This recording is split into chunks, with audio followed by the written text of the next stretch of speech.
எல்லோருக்கும் வணக்கம். இருக்கிறதுலே பெஸ்ட் மெத்தட் என்ன ஷேர் மார்க்கெட்டில் சம்பாதிக்கிறதுக்கு அப்படின்னு பார்த்தீங்கன்னா நீங்கள் ட்ரையல் அண்ட் எரர் அப்படின்றது யூஸ் பண்ணி பார்க்க வேண்டியதா. அப்போ தான் உங்களுக்கு எது பெஸ்ட் சூட்டபிள் அப்படின்றது தெரிய வரும். ஒரு உதாரணத்துக்கு மியூச்சுவல் ஃபண்டில் எஸ்ஐபி மூலிமா பணம் போட்டு ட்ரையல் எடுத்து பார்க்குறீங்க. ஓகே, அது பெட்டராக ஒர்க் அவுட் ஆகுதுன்னா அது உங்களுக்கு பெஸ்ட் மெத்தட். இதே அது ஒரு கும்பா குட்டியாக மாறுது, எஸ்ஐபி வகையில் பணம் போட்டு உங்களுக்கு கும்பா குட்டினா அதை விட்டுவிட்டு அக்கடால போக வேண்டியதான். அல்லது long term investment, short term இன்வெஸ்ட்மெண்ட்டா ஒரு ஷேரை வாங்கி வைக்கிறோம், ஒரு 2 வருஷம் அல்லது ஒரு 5 வருஷம் 10 வருஷம் வெயிட் பண்ணி பார்க்குறோம், அதில் உங்களுக்கு லாபம் வருதா அப்படின்னு பார்த்தீங்கன்னா அப்போ அதுதான் உங்களுக்கு பெஸ்ட் இன்வெஸ்ட்மெண்ட் சாய்ஸா அல்லது பெஸ்ட் ஒரு வின்னிங் மெத்தடாக உங்களுக்கு ஷேர் மார்க்கெட்டில் இருக்கும். ஸோ இந்த மாதிரி நீங்கள் ட்ரையலாக பார்த்துட்டே வர வேண்டியதான். என்னை பொறுத்த வரைக்கும் நான் ட்ரையல் பார்த்ததில் எனக்கு மியூச்சுவல் ஃபண்ட் எஸ்ஐபி வந்து ரொம்ப ஹெல்ப்ஃபுல்லாக இருக்குது. ஷார்ட் டேர்ம் இன்வெஸ்ட்மெண்ட்டு எனக்கு ஹெல்ப்ஃபுல்லாக இருக்குது. நான் சில ஷேர்ஸ்லாம் எடுக்கிறேன், திடீர்னு 10-20% எல்லாம் கூட கொடுத்துட்றான், அப்புறம் ஒரு 6 மாதம் 1 வருஷம் கழிச்சு கூட லாபம் கொடுக்குறான். ஸோ என்னை பொறுத்த வரைக்கும் எனக்கு இந்த மூணுமே ஒர்க் அவுட் ஆகுது.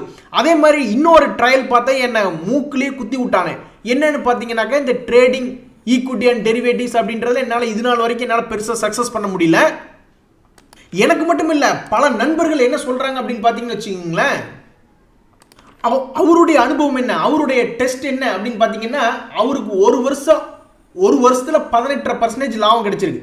அவர் என்ன பண்ணியிருக்காரு, என்ன ட்ரையல் எடுத்து பார்த்துருக்காருன்னா மியூச்சுவல் ஃபண்டில் எஸ்ஐபி போடல, அதாவது அவர் வந்து மியூச்சுவல் ஃபண்டில் கொண்ட எஸ்ஐபி போடல, பட் இண்டிவிஜுவல் ஸ்டாக்ல இன்வெஸ்ட்மெண்ட்னு வச்சுக்கோங்களேன். இன்வெஸ்ட்மெண்ட்ல வந்து அவர் வந்து ஜெயிச்சு வந்துட்டார். எப்படி இன்வெஸ்ட்மெண்ட் பண்ணியிருக்காரு, ஒரு 7 பங்குகளில் கொஞ்சம் கொஞ்சமாக ஒரு மாதத்துக்கு 7200 ரூபா கணக்குக்கு இன்வெஸ்ட்மெண்ட் பண்ணிட்டே வந்திருக்காப்ல. இப்போ கடைசியில் 1 லட்சம், ஒரு வருஷம் கழிச்சு பார்த்தோம்னா அவர் போட்ட பணத்தை விட 18% லாபமாக இருக்குது. ஸோ இந்த சூழ்நிலையில் வந்து இந்த பெஸ்ட் மெத்தட், இந்த ட்ரையல் அண்ட் எரரில் உங்களை யாராவது மூக்கிலே குத்தி விட்டாங்கன்னா அதை விட்டுட்டு உங்களுக்கு எவன் லாபம் பண்ணி கொடுத்தானோ அந்த ட்ரையலை தான் நீங்கள் வந்து பெஸ்ட் மெத்தடாக சூஸ் பண்ணிக்கணும். இன்னொரு நண்பர் கூட சொல்கிறாரு பாருங்க, அவருக்கும் வந்து இன்வெஸ்ட்மெண்ட் அப்படின்ற ட்ரையல் தான் அவருக்கு ஹெல்ப்ஃபுல்லாக இருந்திருக்கு. இது வரைக்கும் 98,000 ரூபா பணம் போட்டிருக்காரு. இப்போ எவ்வளோ லாபத்தில் இருக்குன்னா ஆல்மோஸ்ட் 84,000 ரூபா லாபத்தில் இருக்காரு. ஸோ இவர் ட்ரேடிங் சைடு போகாமல் இன்வெஸ்ட்மெண்ட் சைட்லேருந்து ஜெயிச்சிருக்காப்ல. ஸோ இவரை பொறுத்த வரைக்கும் எது பெஸ்ட் மெத்தட் அப்படின்னா ட்ரேடிங் சைடு தான். அடுத்த 25 வருஷத்துக்கு ஒரே வருஷத்தில் அவருக்கு 98,000 ரூபா பணம் 84,000 ரூபா லாபம் கொடுத்துருச்சு. இன்னொரு 25 வருஷத்துக்கு இந்த இன்வெஸ்ட்மெண்ட் கண்டினியூ பண்ணுறதா சொல்கிறார். அப்போ எனக்கு தெரிஞ்சு மேபி இது ஒரு 10 லட்சம் ஆகலாம், 1 கோடி ஆகலாம், எவ்வளோ வேணாலும் ஆகலாம். அப்போ இந்த சமயத்தில் வந்து ட்ரேடிங் ஒருத்தர் ட்ரையல் எடுத்து பார்க்குறாங்க, அது எப்படி அட்டெம்ப்ட் அடிக்கிறது, எந்த மெத்தடில் போகிறதுனா அதுக்கு பல விஷயங்கள் இருக்குது. ப்ரைஸ் ஆக்ஷன் ட்ரேடிங் அப்படின்ற முறையில் வந்து ஒரு அட்டெம்ப்ட் எடுத்து பார்க்கலாம், ஜெயிக்குமா ஜெயிக்காதா அப்படின்ற மாதிரி ஒரு இன்வெஸ்ட்மெண்ட்டோ ட்ரேடிங்கோ பண்ணி பார்க்கலாம். அல்லது டெக்னிக்கல் இண்டிகேட்டர் என்ன சொல்லுது, இந்த இடத்துல பை பண்ணுதா, இந்த இடத்துல செல் பண்ண சொல்லுதா அப்படின்ற மாதிரி எடுத்து பார்க்கலாம். ஸோ அப்படி ஒரு முக்கியமான விஷயத்தை தான் நம்ம இன்னைக்கு பார்க்க போகிறோம், ப்ரைஸ் ஆக்ஷன் ட்ரேடிங் அப்படின்றத. இந்த ப்ரைஸ் ஆக்ஷன் ட்ரேடிங் அப்படின்றது ஒரு கடல். இந்த கடல் வந்து எப்படி நம்ம உள்ளே போய் முத்தெடுத்து வெளியே வரோமோ அது வந்து ரொம்பவுமே கஷ்டமான விஷயம். இருந்தாலும் நம்ம ஸ்டெப் பை ஸ்டெப் பாட்டு வரோம். இந்த கடலில் நம்மளும் இறங்கி ஒரு சின்ன முத்து எடுத்துகிட்டு வரலாமா அப்படின்றது இப்போ பார்க்கலாம். இந்த ப்ரைஸ் ஆக்ஷன் ட்ரேடிங் அப்படின்னா என்னென்னா 10 மணிக்கு ஒரு ரேட் இருந்தது, 11 மணிக்கு ஒரு ரேட் இருந்தது, மறுபடியும் வந்து ஒரு 12 மணிக்கு ஒரு ரேட் இருந்தது அப்படின்னா அப்போ இதை கனெக்ட் பண்ணி பார்க்கும்போது இதனுடைய ட்ரெண்டினுடைய ப்ரெடிக்ஷன் அப்படின்றது நேச்சுரலாக என்ன ஆகும் அப்படின்னு பார்த்தீங்கன்னா அப்போ இங்கிருந்து மறுபடியும் அடுத்து அவனுடைய ட்ரெண்ட் வந்து சைட்வேஸாக மேல் நோக்கி தான் வரணும் அப்படின்ற மாதிரி கணிச்சு அந்த ப்ரைஸ் ரெக்கார்ட் ஆகுது பார்த்தீங்களா. ஒவ்வொரு மணி நேரத்துக்கும் ஒவ்வொரு செகண்டுக்கும் அந்த ரெக்கார்ட் ஆகக்கூடிய ப்ரைஸை வச்சு ஃபியூச்சரை ஃபோர்காஸ்ட் பண்ணி பொசிஷன் எடுத்து ட்ரேட் பண்ணுறதுக்கு பேர் தான் ப்ரைஸ் ஆக்ஷன் ட்ரேடிங். இதில் நீங்கள் முக்கியமாக கவனிக்க வேண்டியது ப்ரைஸ் ஆக்ஷன் ட்ரேடிங்னா இதுக்கு முன்னாடியே நம்மளுடைய முன்னோர்கள் கண்டுபிடிச்சிருக்கக்கூடிய பேட்டர்னை கண்டுபிடிச்சி தான் நம்ம ட்ரேட் பண்ணுறோம். நம்ம யாருமே வந்து புதுசாக ஓகே நான் வந்து 1 வருஷமாக 10 வருஷமாக சார்ட் பார்த்தேன், சார்ட் இப்படி போயிட்டு வரும்போது ஒரு உதாரணத்துக்கு இப்படி ஒரு ரெக்டாங்கிள் ஃபார்மேஷன் பண்ணும்பொழுது வெடிச்சு செதறது அப்படின்ற மாதிரி யாருமே இங்கே புதுசாக கண்டுபிடிக்கிற ஆள் கிடையாது. அவ்வளோ பெரிய அனலைசிஸ் பண்ணுற ஆள் இங்கே யாரும் கிடையாது. ஏற்கனவே நம்ம முன்னோர்கள் வந்து பார்த்து வச்சு இப்படி ஒரு ரெக்கார்ட் நடக்குது, ஒரு பிரைஸ் வந்து இப்படி ரெக்கார்ட் ஆகும் பொழுது அப்போ அவன் வந்து டபுள் டாப் உடச்சி கீழே இறங்கினான்னா கீழே இறங்கிடுவான்னு நம்ம முன்னோர்கள் கண்டுபிடிச்சதை வச்சு தான் இன்னுமே நம்ம போய்கிட்டு இருக்கோம். புதுசாக யாரும் புதுசாக சார்ட் பேட்டர்ன் கண்டுபிடிக்கல, அதுக்கு உண்டான நெசசிட்டின்னு வந்து சேரல. ஸோ இந்த ஸ்லைடில் இருக்கக்கூடிய பெயர்களை கோத்ரூ பண்ணுங்க. இதெல்லாம் தான் வந்து டாப் பர்ஃபார்மிங் சார்ட் பேட்டர்ன்ஸ். இதில் எனக்கு ரொம்பவுமே பிடிச்சது என்னன்னா எந்த ஒரு ஷேரையும் யாருனாலையும் பெருசாக டைம் பண்ண முடியாது. ஒரு குறிப்பிட்ட ட்ரிகர் பாயிண்ட்டை கண்டுபிடிக்கலாம், அந்த ட்ரிகர் பாயிண்ட்லேருந்து வெடிச்சு மேலேயோ அல்லது வெடிச்சு கீழேயோ போவான். அப்படி என்னுடைய ஒரு ஃபேவரட்டான ஒரு pattern, chart pattern price action ட்ரேடிங்கில் என்ன அப்படின்னு பார்த்தோம்னா என்னை பொறுத்த வரைக்கும் இந்த சிமெட்ரிக்கல் ட்ரையாங்கிள் தான். ஸோ இந்த சிமெட்ரிக்கல் ட்ரையாங்கிளுடைய பேட்டர்ன் வந்து கம்ப்ளீஷன் ஆகும் பொழுது ஏதாவது ஒரு சைடு வெடிச்சு செதறலாம், அல்லது கீழே போகிற மாதிரி மேலே போகலாம், அல்லது மேலே போகிற மாதிரி கீழே போகலாம், ஒரு மிகப்பெரிய வால்டிலிட்டி அப்படின்றது கொண்டு வருவான். ஸோ ஒரு இன்வெஸ்டர் பெர்ஸ்பெக்டிவ்ல ஒரு இன்வெஸ்டர் ஒரு ஷேரில் இன்வெஸ்ட்மெண்ட் பண்ணும் அப்படின்னு நினைக்கிறவங்க இந்த மாதிரி ஏதாவது ஒரு சிமெட்ரிக்கல் ட்ரையாங்கிள் பேட்டர்னில் வந்து பை பண்ணுறாங்கன்னு வச்சுங்களேன், அவங்களோட எதிர்பார்ப்பு என்ன, ரொம்ப வயலண்டாக திடீர்னு ஒரு 10% வந்து ஒரே வாரம் அல்லது ஒரே மாதத்துக்குள்ளே கொடுக்கணும். அப்படி கொடுத்துட்டா சந்தோஷம். அப்படி இல்லையா, ரொம்ப வேகமாக அவன் என்ன பண்ணுவான், இறங்கி வருவான். ஒரு 20-30% இறங்கி வந்தான்னாக்கா அது ஒரு ஏவரேஜ் பாயிண்ட். ஸோ ஒரு இன்வெஸ்டர்ஸில் பொறுத்த வரைக்கும் ஒரு பிரைஸ் ஆக்ஷன் ட்ரேடிங் மூலியமா அவங்க இன்வெஸ்ட்மெண்ட் பண்றாங்க அப்படின்னா இது போன்ற சிமெட்ரிக்கல் ட்ரையாங்கிள் வந்து வாங்கணும்னே லாபத்தை கொடுக்கலாம், அல்லது கீழே போனா டக்குன்னு ஏவரேஜ் பண்ணலாம். ஏங்க இப்படி யோசிச்சு பாருங்க, சட்டு புட்டுன்னு காலகாலத்துக்கு கல்யாணம் பண்ணி குழந்தை பெற்று அவங்களுக்கு உண்டான கடமை முடிக்கிறது நல்ல விஷயமா, இல்லை 40 வயசு வரைக்கும் நான் படிக்கிறேன், இல்லை நான் இதில் படித்து பெரிய ஆள் ஆகிட்டு தான் கல்யாணம் அப்படின்ட்டு 40 வயசு வரைக்கும் படிச்சுக்கிட்டு அப்படியே அதுக்கப்புறம் ஒவ்வொரு வேலையும் மெதுவாக பண்ணிக்கிட்டு இருந்தால் அது சிறப்பா? ஸோ இன்வெஸ்ட்மெண்ட் பண்ணி டக்குன்னு லாபம் பார்த்து அல்லது கீழே போச்சுன்னா டக்குன்னு ஏவரேஜ் பண்ணி வெளியே வரணும்னா இது போன்ற சிமெட்ரிக்கல் ட்ரையாங்கிள்லாம் ரொம்ப ஹெல்ப்ஃபுல்லாக இருக்கும். இது மாதிரி ஒவ்வொரு பேட்டர்னையும் நீங்கள் கோ த்ரூ பண்ணி இது மாதிரி எங்காவது சார்ட்டில் வந்து உளுந்திருக்கா. ஒரு உதாரணத்துக்கு இப்போ இந்த புல்லிஷ் டபுள் பாட்டம் அப்படின்ற ஒரு பேட்டர்ன் வந்து இந்த குஜராத் கேஸ்ல வந்து உளுந்திருக்கு அப்படின்ற மாதிரி பார்ப்போம். ஸோ அந்த பேட்டர்ன் படி இவன் கீழே உளுந்திருக்கணும், அப்புறம் மேலே போயிருக்கணும், அப்புறம் கீழே உளுந்திருக்கணும், அப்புறம் இப்போ மேலே போகிற மாதிரி காட்டணும். ஸோ இப்போ இந்த டபுள் பாட்டம் அப்படின்றது ஏங்க நீங்க படிக்கிற எல்லா கேள்வியுமே பரீட்சைக்கு வந்துருமா, அல்லது லைஃப் தான் நீங்க நினைச்ச மாதிரி அமையுமா? கரெக்டாக இந்த பேட்டர்ன்ல அவன் கொடுத்துருக்கான், பிரிண்ட் அவுட் எடுத்திருக்கான், அதே மாதிரி வந்து உழுகுமா? கிட்டத்தட்ட ஏறக்குறைய தான் வரும். அதை நீங்க தான் கண்டுபிடிக்கணும். ஸோ ஏறக்குறைய வந்து உளுந்ததுக்கு பார்த்தீங்கன்னா இப்படி அழகிய டபுள் பாட்டம்ல வந்து உளுந்திருக்கான். எப்பேற்பட்ட ஒரு சான்ஸ் பாருங்க. 2022 வந்த லோ கரெக்டாக இங்கே வந்து உளுந்து இந்த பேட்டர்னை நம்ம முன்னோர்கள் கண்டுபிடிச்ச பேட்டர்ன் படி கரெக்டாக வந்து உளுந்திருக்கான். ஸோ இந்த பேட்டர்ன் படி யாராவது கரெக்டாக கணிச்சிருந்து இந்த இடத்துல எடுத்திருந்தாக்கா 513 ரூபா. நம்ம இதெல்லாம் பேசணும், ஞாபகம் இருக்காது. குஜ் கேஸ் வந்து இவன் ஒரு வெட்டுக்கிளிங்க, இவன் வந்து இந்த சப்போர்ட்ல இருந்தால் மேல் நோக்கி ஏறக்கூடிய வாய்ப்பு இருக்கு அப்படின்ற மாதிரி நம்ம கரெக்டாக இந்த இடத்துல பேசியிருந்தோம். ஸோ அப்போ கூட பார்த்தீங்கன்னா நான் இந்த மாதிரியான ஒரு சார்ட் பேட்டர்ன் பார்த்தா அவனை பிடிச்சிருந்தேன். சரி டபுள் பாட்டம்ல வந்து உளுந்திருக்கா, மேபி மேல் நோக்கி ஏறக்கூடிய வாய்ப்பு இருக்கு அப்படின்ட்டு. இப்போ 400 ரூபாயிலிருந்து 513 ரூபா வந்திருக்கான். ஸோ இதனால தான் ப்ரைஸ் ஆக்ஷன் ட்ரேடிங் அப்படின்றது ஒரு கடல்னு சொல்கிறேன். ஒவ்வொரு இடமா பார்த்து இறங்கி இங்கே முத்து இருக்கான்னு பார்க்கணும். இதெல்லாம் ப்ரொஃபஷனல்ஸ் வந்து ரொம்ப ஈஸியாக வரும். அவங்களுடைய வேலையே இதுதான். நீங்கள் திடீர்னு உங்களை கல்யாண காது குத்து கூப்பிடுவாங்க, நீங்கள் அது வரைக்கும் ஒரு பேட்டர்னை பார்த்து ஏதாவது ஸ்டாக்ஸை வாங்கிட்டு இருப்பீங்க. திடீர்னு பார்த்தீங்கன்னா ஒரு மாதம் பெண்டிங் விழுந்துரும், அப்புறம் மறுபடியும் முதல்ல இருந்து ஆரம்பிக்கணும். இதில் முக்கியமானது என்ன அப்படின்னு பார்த்தீங்கன்னா ஸ்டாப் லாஸ் போட்டு வெளியே வர்றது. ஸோ இந்த ப்ரைஸ் ஆக்ஷன் ட்ரேடிங்கில் எது ரொம்ப முக்கியம்னா ஃபர்ஸ்ட் லக்கும் இருக்கணும், அதே மாதிரி ஸ்டாப் லாஸ் அண்ட் டார்கெட்லாம் போட்டு ப்ராப்பராக ட்ரேட் பண்ணிட்டு வரணும். இல்லைன்னா ரொம்ப நாள் உட்காந்து இருக்கிற மாதிரி இருக்கணும். ஏன் லக்கு வேணும் அப்படின்னா இந்த ப்ரைஸ் ஆக்ஷன் ட்ரேடிங்ல இன்னும் ஒரு விதம் என்ன, சார்ட்டில் ரெக்கார்ட் ஆகிறத பார்த்து நீங்கள் பார்க்குறீங்க, அது ஃபைன், அது சார்ட் பேட்டர்ன் பார்த்து. பட் அதுவே ஒரு கேண்டில் ஸ்டிக் ஃபார்மேஷனில் வரும்பொழுது அவ்வளவு நாள் வெயிட் பண்ணாமல் சிங்கிள் ஒரு 2 நாளினுடைய கேண்டிலை வச்சே கூட நம்ம பர்ஃபார்ம் பண்ணலாம். ஸோ அந்த மாதிரியான ஒரு விஷயத்தில் நீங்கள் பார்த்துட்டு வரும்பொழுது புல்லிஷ் என்கல்ஃபிங் ஒரு பேட்டர்ன் இருக்கு. ஸோ ஒரு கரடி குட்டி இருக்கு, அதாவது மார்க்கெட் வந்து ஓப்பன் ஆகுது, ஓப்பன் ஆனதுலேருந்து கீழே போயிட்டு இருக்கு, அப்புறம் க்ளோஸ் ஆயிடுறான்னு வச்சுங்க. ஸோ அது ஒரு கரடி குட்டியாக மாறி நிற்குது. ஆனால் அதுக்கு அடுத்த நாளே மார்க்கெட் ஓப்பன் ஆகுது, ஓப்பன் ஆனதுலேருந்து மேலேயே போகிறா, ஃபுல்லாக அந்த கரடி குட்டியை மொத்தமாக கவர் பண்ணிடுறான், ஓப்பன் ஆனதுலேருந்து மேலே போயிடுறான், பழைய ட்ரெண்டை பியர் ட்ரெண்டை கவர் பண்ணி புல்லிஷ்காக மாறிடுறான்னு வச்சுங்களேன். அதுவுமே லக் பேஸ்டு தான். நான் ஏன் இதை லக் பேஸ்டுன்னு சொல்றேன்னா உழுகிற எல்லாமே தாயத்தில் உளுந்துராது. இப்போ நீங்க பாக்குறீங்க ஒரு புல்லிஷ் என்கல்ஃபிங், இங்க கிட்டத்தட்ட ஒரு புல்லிஷ் என்கல்ஃபிங் அப்படின்றது வந்து உளுந்திருக்கான். இதுக்கு முன்னாடி அருமையான ப்ராஃபிட் 360 ரூபாயிலிருந்து 420 ரூபா அருமையான ப்ராஃபிட். இதுக்கு முன்னாடி நீங்க போய் பாத்தீங்கன்னா இதே மாதிரி ஏதாவது ஒரு புல்லிஷ் என்கல்ஃபிங் உளுந்திருக்கானா அப்படின்ற மாதிரி நீங்க பாத்தீங்கன்னு வச்சுங்களேன், இந்த இடத்துல ஒரு அருமையான ஒரு புல்லிஷ் என்கல்ஃபிங் அப்படின்றது வந்து உளுந்திருக்கான். அருமையான புல்லிஷ் என்கல்ஃபிங். இதுக்கப்புறம் மேலே போகலாமா வேண்டாமான்னு யோசிச்சிட்டே இருந்திருக்கான். ஒரு மாதம் வரைக்கும் யோசிச்சு பார்த்துட்டு அப்புறம் மார்க்கெட் வீக் ஆனதுனால அவனும் சேர்ந்து இறங்கிட்டான். இப்போ கூட பாருங்க, இப்போ ஒரு புல்லிஷ் என்கல்ஃபிங் அப்படின்றது வந்து உளுந்திருக்கு. ஸோ இதுக்கப்புறம் ஒரு 2-3 மாதம் கழிச்சு பார்க்கும்பொழுது 400 ரூபாயில் இருக்கிறவன் ஒரு 470 ரூபா வர்றானா இல்லையா அப்படின்றத பொறுத்து இருந்து பார்க்கணும். அப்போ ஒரு முறை சக்ஸஸ் ஆகுது, இன்னொரு முறை ஃபெயிலியர் ஆகுது அப்படின்னா அப்போ நம்ம கரெக்டாக இந்த இடத்துல போய் எடுத்தோம்னா சக்ஸஸ் ஆயிருப்போம், இந்த இடத்துல எடுத்திருந்தா நம்மளுக்கு லாபம் கிடையாது. அதே மாதிரி இந்த இடத்துல நம்ம இப்போ போய் எடுக்கிறோம்னு வச்சுங்களேன், நம்மளுக்கு சக்ஸஸ் ஆகிறதுக்கு வாய்ப்பு இருக்கு, லாஸ் ஆகிறதுக்கும் வாய்ப்பு இருக்கு. ஸோ எல்லாமே 6000 ஷேர் இருக்கு, அதில் 6 லட்சம் பேட்டர்ன் வரும். அந்த பேட்டர்ன் பார்த்து நம்ம போய் எடுக்கிறோம், அது கரெக்டாக அமைஞ்சதுன்னா நம்மளுக்கு லக்கு, இல்லைன்னா அந்த லக்கு நம்மளுக்கு கிடைக்கல அப்படின்னா அதை மேனேஜ் பண்ணுறதுக்கு தான் இந்த ஸ்டாப் லாஸ் அப்படின்றது நம்ம போட்டாகணும். இல்லை இது வந்து ரொம்பவே கஷ்டமாக இருக்குது, சார்ட் பேட்டர்ன், கேண்டில் ஸ்டிக் பேட்டர்ன்லாம் நீங்கள் சிம்பிளாக ஒரு வரைஞ்சு பார்த்து ப்ரைஸ் ஆக்ஷன் படி நீங்கள் என்ன பண்ணலாம், ஒரு சிம்பிள் சப்போர்ட் மேலேருந்து ஒரு ஷேர் கீழே உருது, மறுபடியும் மேலேருந்து கீழே உழுந்து மறுபடியும் சப்போர்ட் எடுத்து போகிறான்னா இந்த மாதிரி ஒரு சிம்பிள் சப்போர்ட் அல்லது ரெசிஸ்டன்ஸ் படி கூட நீங்கள் என்ன பண்ணலாம், ப்ரைஸ் ஆக்ஷன் ட்ரேடிங் அப்படின்றது பண்ணுறதுக்கு வாய்ப்பு இருக்குது.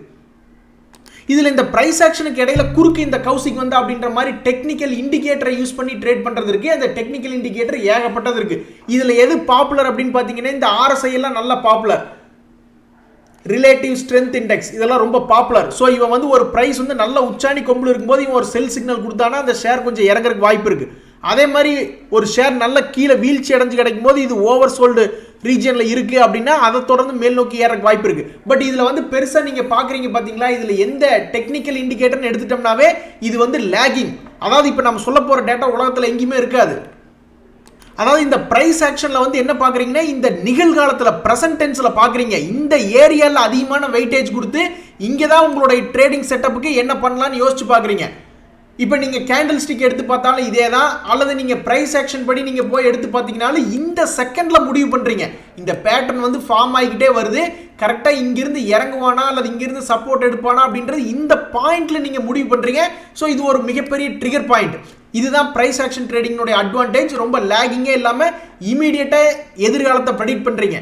பட் நீங்கள் வந்து ஒரு டெக்னிக்கல் அனாலிசிஸில் நீங்கள் போய் ப்ரெடிக்ட் பண்ணுறீங்கன்னு வச்சுங்களேன், ஒரு உதாரணத்துக்கு சிம்பிள் மூவிங் ஆவரேஜ்னு ஒன்று இருக்குன்னு வச்சுக்கோங்க. அவன் என்ன பண்ணுறான், எல்லாத்தையும் எடுத்து டிவைட் பை ஒரு அமௌண்ட்டை போட்டு 200 டேஸ்னா 200 டேஸ் டிவைட் பை 200 டேஸ்னு போட்டு ஒன்று ப்ரெடிக்ட் பண்ணி இங்கிருந்து பை ஆர் செல் அப்படின்றது அந்த இண்டிகேட்டர் ஜென்ரேட் பண்ணுது. அதுலேயே கொஞ்சம் எஃபெக்டிவாக இருக்கணும்னு சொல்லிட்டு EMA எல்லாம் கொண்டு வராங்க. அந்த எக்ஸ்போனென்ஷியல் மூவிங் ஆவரேஜ் என்ன பண்ணுன்னா மொத்தமாக டிவைட் பண்ணாமல் லேட்டஸ்ட்டாக இருக்கக்கூடிய கேண்டில்ஸ்க்கு அதிகமாக வெயிட்டேஜ் கொடுத்து பண்ணுவாங்க. எப்படி பார்த்தாலும் சரி இது வந்து கொஞ்சம் லேகிங், டைம் வந்து வேஸ்ட் ஆகும். அப்படி டைம் வேஸ்ட் ஆகும்பொழுது என்னன்னா ப்ரைஸ் அந்த இடத்துலேருந்து ஆல்ரெடி நகர்ந்துருக்கலாம். இப்போ பார்த்தீங்கன்னா இந்த டெக்னிக்கல் இண்டிகேட்டரில் வந்து இந்த இடத்துல டெத் கிராஸ் ஓவர் ஆகுது, வித்து விட்டுருங்க அப்படின்னு இண்டிகேட்டர் தரான். எப்போ அவன் இண்டிகேட்டர் தரான், எப்போன்னு நான் கேட்குறேன். ப்ரைஸ் வந்து கீழே ட்ரேட் ஆகிட்டு இருக்கு, பெரிய அளவில் டிஸ்கவுண்ட்டில் ட்ரேட் ஆகிட்டு இருக்கு, இங்கே வந்து செல் பண்ணுங்கன்றான். ஆனால் ப்ரைஸ் ஆக்ஷன் ட்ரேடிங் படி நம்ம ட்ரேடிங் பண்ணியிருந்தோம்னாக்காவே அப்போ இது வந்து இந்த இடத்துல முட்டிட்டு கீழே வரும்பொழுதே நம்ம இந்த இடத்துல ப்ரெடிக்ட் பண்ணியிருப்போம் ஒருவேளை இந்த ஷேர் கீழே இறங்கலாம்னு. ஸோ இதுதான் இது இந்த இடத்துல செல்லிங்னு சொல்கிறதுக்கும் அதில் பாதாளத்தில் விழுந்ததுக்கப்புறம் போய் செல்லிங்னு சொல்கிறதுக்கும் வித்தியாசம் இருக்கு இல்லையா. ஸோ இதுதான் ப்ரைஸ் ஆக்ஷனுடைய ட்ரேடிங் டெக்னிக்கல் இண்டிகேட்டர்ஸை விடவும். நான் இந்த வீக்கெண்டுங்கிறதுனால இது ஒரு மிகப்பெரிய தலைப்பு எடுத்துக்கிட்டேன். இதெல்லாம் வெளியே காசை வாங்கிட்டு பெரிய அளவில் 2 நாள் 3 நாள் அப்படின்ற மாதிரி உட்கார வச்சு சொல்லித்தரக்கூடிய டாப்பிக்கு. ஸோ இதை வந்து நம்ம ஒரு நியூஸ் சேனலை பற்றி பேசும்பொழுது இது வந்து ஒரு மாதிரி போரிங் ஆகக்கூடிய வாய்ப்பு அப்படின்றது ரொம்ப அதிகம். பட் எனிவே நம்ம இது போன்ற எதிர்காலத்தில் இந்த மாதிரி இவ்வளோ பெரிய லாங் வீடியோ டெக்னிக்கல் ரிலேட்டடாக நம்ம பேச மாட்டோம் அப்படின்றத தெரிவிச்சுக்கிறோம். ஏன்னா நிறைய பேருக்கு வந்து இது ஒரு போரிங்காக போயிடலாம். அடுத்து நம்ம பார்க்கக்கூடிய இந்த ஆரோ ஃபார்மா அப்படின்ற ஷேர் வந்து 1500 போக வாய்ப்பு இருக்கா. இந்த ஆரோ ஃபார்மாவில் இதுக்கு முன்னாடி நம்ம பார்த்துருக்கோம், அப்போ இருந்தே இவன் புல்லிஷாக தான் இருந்திருக்கான். ஆல்மோஸ்ட் 400 ரூபாய்க்கு சீப்பாக கிடந்தான், இப்போ 1150 ரூபா போயிட்டான். அதுக்கு ஃபார்மா செக்டர் நல்லா புல்லிஷானதான் காரணம். இப்போதைக்கு அவன் மல்டி இயர் ஹைல தான் ட்ரேட் ஆகிட்டு இருக்கான். பொதுவாக இந்த மாதிரி மல்டி இயர் ஹைல ட்ரேட் ஆகக்கூடிய ஸ்டாக்கள் எவ்வளவு தூரம் இறங்குச்சோ அவ்வளவு தூரம் மேல் நோக்கி ஏற வாய்ப்பு இருக்குது. ஸோ 1500 வரைக்கும் டெக்னிக்கலி பாசிட்டிவ் இருக்குது, ப்ராபபிலிட்டி இருக்குது. பட் இருந்தாலும் இந்த டெக்னிக்கல் என்ன பிரச்சனைனா ஒவ்வொரு நாளும் 2 மணி நேரத்துக்கு ஒருக்காவோ 4 மணி நேரத்துக்கு ஒருக்காவோ இதை ஃபாலோ பண்ணிக்கிட்டே இருக்கணும். அப்போ தான் இவன் இது கீழே இறங்குற வர மாதிரி இருந்தானாக்கா டக்குன்னு வேற டெசிஷன் எடுக்கிற மாதிரி இருக்கும். ஸோ ஏஸ் லாங்கஸ் இந்த ஷேர் வந்து இந்த டெக்னிக்கலி புல்லிஷ் மொமெண்டம்ல இருக்கிற வரைக்கும் 1500 அப்படின்றது இவனுக்கு எளிதானது தான் அப்படின்றது என்னுடைய கருத்து. ஒரு நண்பர் வந்து எய்ச்சர் மோட்டர் பற்றி கேட்குறாரு, வாங்கி வச்சிருக்காரா இல்லையா அப்படின்றது நம்மளுக்கு தெரியல. பட் அவர் கொஞ்சம் யோகமான இடத்துல தான் இருக்குது. அதாவது இந்த ஷேர் வந்து எப்போ இருந்து ஆல்மோஸ்ட் 2022 அழகிய ஒரு பேட்டர்ல தான் போய்கிட்டு இருக்கான். இப்போ கூட சமீபத்தில் நம்ம கொஞ்ச நாளைக்கு முன்னாடி பேசியிருந்தோம் இவன் சப்போர்ட் எடுக்கிறாங்க அப்படின்ட்டு. அந்த சப்போர்ட்டுக்கு அப்புறம் ஆல்மோஸ்ட் 600 ரூபா ஏறிட்டு ஃபெயிலியர் பிரேக் அவுட் பண்ணிட்டீங்க பார்த்தீங்களா. என்னமோ பெரிய ஆளு, நான் பெரிய மலையை மடுவாக்கிடுவேன் அப்படின்ற மாதிரி என்னமோ ஓரளவுக்கு பெருசாக மேலே போகிற மாதிரி காமிச்சிருக்கான். அதுக்கப்புறம் ஃபெயிலியர் ஆகி கீழே தான் வந்திருக்கான். கீழே வந்தாலும் என்னை பொறுத்த வரைக்கும் இப்போதைக்கு இவன் சப்போர்ட் ஜோனில் தான் இருக்கான். ஸோ இந்த சப்போர்ட் ஜோன் உங்களுக்கு ஹெல்ப் பண்ணி மறுபடியும் 4200க்கு மேலே போக வாழ்த்துக்கள் நண்பர்களே. இந்த ISMTL லிமிடெட்னு ஒரு வித்தியாசமான ஷேர் பார்த்துட்டு இருந்தேன். இவன் வந்து ஸ்டீல்ஸ் மேனுஃபேக்சரிங் டிவிஷனில் இருக்கான். டிவிடெண்ட்லாம் ஒன்றும் கொடுக்கல, டிவிடெண்ட்லாம் இவன் ஒன்றும் பெருசாக கொடுக்கல. பட் இந்த ஸ்டாக்ல வந்து என்ன ஒரு அட்ராக்டிவ் பாயிண்டாக இருந்தது அப்படின்னு பார்த்தோம்னாக்கா 3 வருஷத்துக்கு முன்னாடி ஆல்மோஸ்ட் 2100 கோடி கடன் வச்சிருக்கான். இப்போ போய் பார்த்தோம்னா கடனையில் இந்த கம்பெனியில் வெறும் 42 கோடி தான் கடனாக இருக்குது.